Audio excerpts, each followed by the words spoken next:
She who would be king. Protect the people!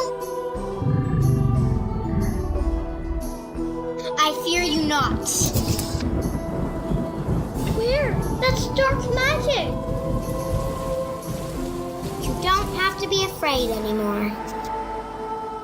She who would be king. Hi, and welcome to She Who Would Be King. Stories of heroic girls for girls, boys, and even adults. Now, today's story is called Akasha and the Birds. Wizard, tell us a story. Yeah, a story. Yes, a story, anytime. But as you see, look at my newest creation, a 7-foot-tall chameleon. He's 7 feet tall, but he can blend in anywhere.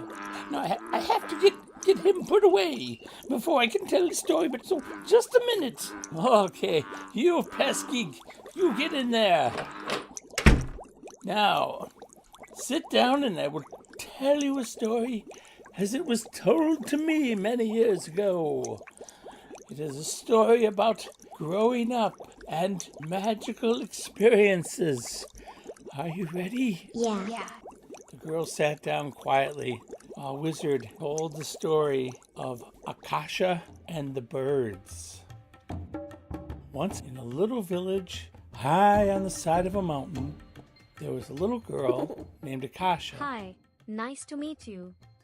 Now, Akasha loved to run and play, and she always helped out her family and ran to get water and helped with chores. Wait, let me help you. Helped her father chop wood and swam in the lake by her home. At a certain age, every child in the village would travel to the top of the cliff. There they would stay overnight with food and supplies, and when they came back the next day, they would come back a child no longer. That day had finally come for Akasha. Akasha's grandmother entered their home carrying a bundle. She sat down next to the fire with Akasha and told her her adventure was about to begin. My sweet girl, today is your special day. Today you join the women of our village. You will no longer be a girl when you return from the sacred cliff. You will be a woman and a part of the chain of our women ancestors going back as far as memory. I have something for you. What is it? Is that what's in that bundle? These are the sacred wings of the sky. They have been handed down to me from my mother and from her mother to her. When you gather your water, dried meats and fruits, be sure to bring the bundle with the sacred wings. You will know what to do with them when you need them. When you are at the sacred cliff, you may be visited by the spirit of nature. She may teach you many things. But do not be afraid, she is your friend. You will head up the path to the top of the cliff at sundown and return in the morning. The adventure was about to begin. Akasha took the bundle and walked up the long winding path to the top of the cliff. From there she could see out over the ocean. The clouds were rolling by and the sea was rolling below. She sat down and arranged her stuff for the evening that she would spend up at the top of the cliff. Now she got her fire started and she was sitting back and looking up at the sky when all of a sudden a crow landed on the little tree that was hanging out over the cliff. And what do you know, the crow could talk. Ma! Ma! Akasha! Akasha!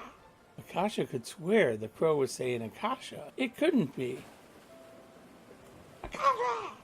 I am the crow!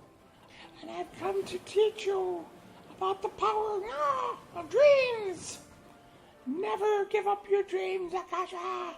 They will lead you to the most magnificent things that you can imagine. Remember what I have told you. I shall return. Wait, Akasha thought that was the strangest thing ever. She had never seen a talking crow before. Just as she was sitting down and chewing on a piece of dried fruit, getting ready to fall asleep, she was starting to get a little tired. another animal came down out of the sky, and this time it was an owl. Oh, oh, I'm the owl. I'm here to teach you about the power of wisdom. You must always not only learn, but think of what you've learned and how you may use it in your life, and how to and how to help others.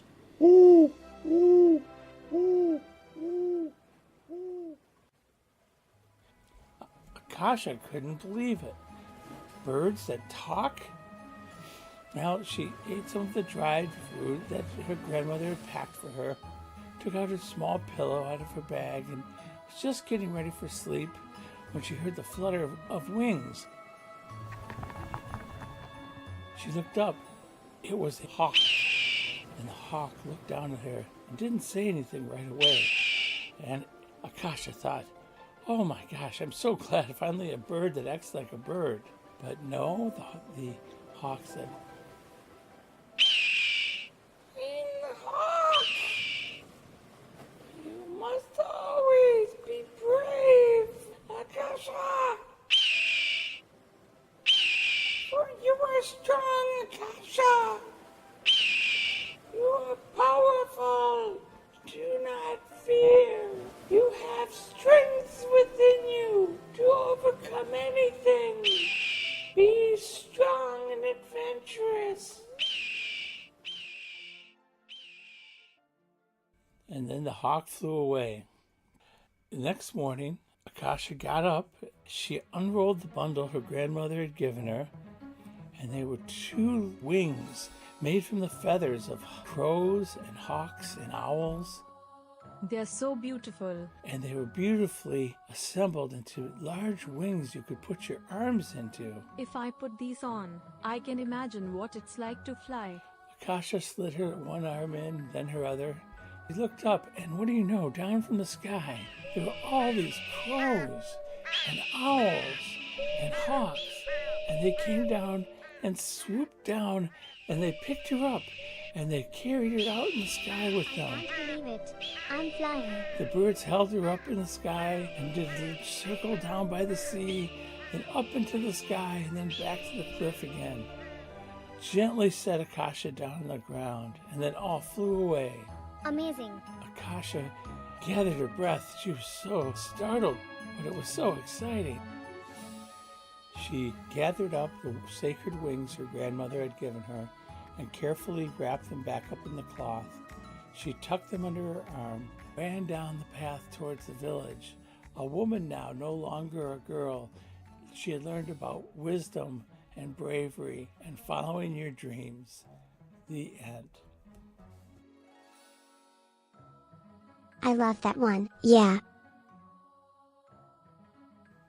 Oh, I'm glad you liked that story, girls. Now I have to find that chameleon. My work is never done. Thanks for listening to She Who Would Be King.